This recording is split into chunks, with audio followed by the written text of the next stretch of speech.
포인트 1. 2026년까지 공급 물량 부족이래. 가격은 예상이 되지? 2026년 서울 아파트 입주 물량이 7,145가구로 예상되며 이는 올해 입주 물량인 24,659가구의 3분의 1에도 미치지 못하는 수치입니다. 서울의 연간 적정 수요는 46,802가구로 공급 부족이 심화되고 있는 상황입니다.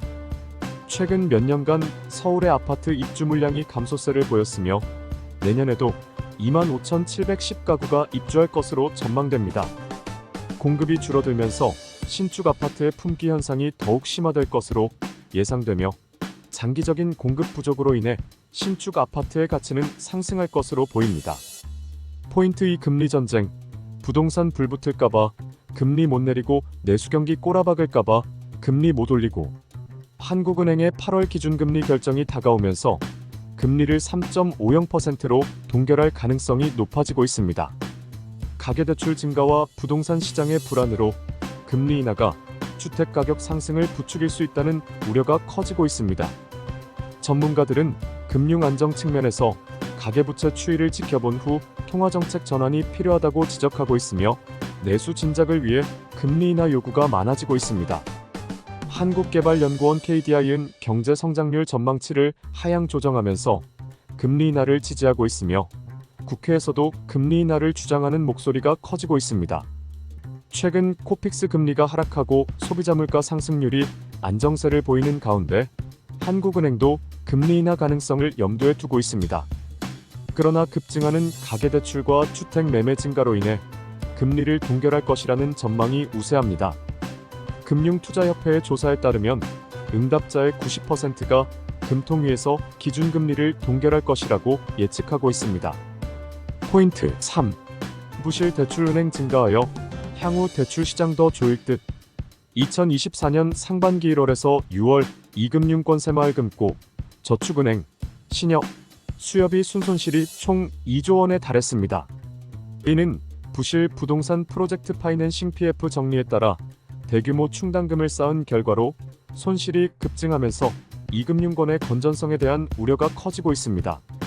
새마을금고는 약 1조 3천억 원의 순손실을 기록하며 전년 동기 대비 손실 규모가 10.5배 증가했습니다. 저축은행과 신협, 수협도 각각 약 3천억 원, 3천억 원, 1,500억 원의 손실을 보였습니다. 부실 PF 사업장이 증가하면서 이금융권은 지방 미분양 아파트와 비우량 부동산 대출 비중이 높아지고 내수 부진으로 소상공인 및 자영업자의 대출 연체도 늘어 수익에 악영향을 미쳤습니다.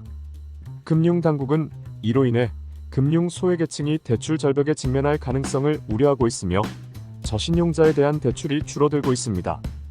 전문가들은 최소 내년 상반기까지 PF 부실의 여파가 금융시장에 영향을 미칠 것으로 전망하고 있습니다.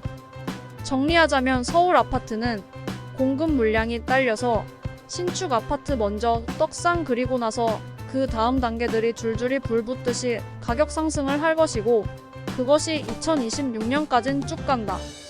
두 번째로는 금리 동결 분위기가 완연한 것이 내수 진작을 위해서는 금리를 내려야 하는데 꼬라지가 금리 인하하면 부동산에 휘발유를 붓고 성냥불 켜주는 격이라 인상은 못해도 내리지는 않는다.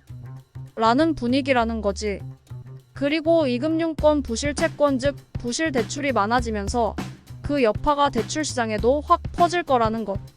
그러면 결국 진짜 대출이 필요한 서민이나 집 좀 사봐야겠다라고 하는 애매모호한 액수를 들고 있는 사람들은 참기름처럼 쥐어짜게 되는 라이프가 될 수도 있다는 거.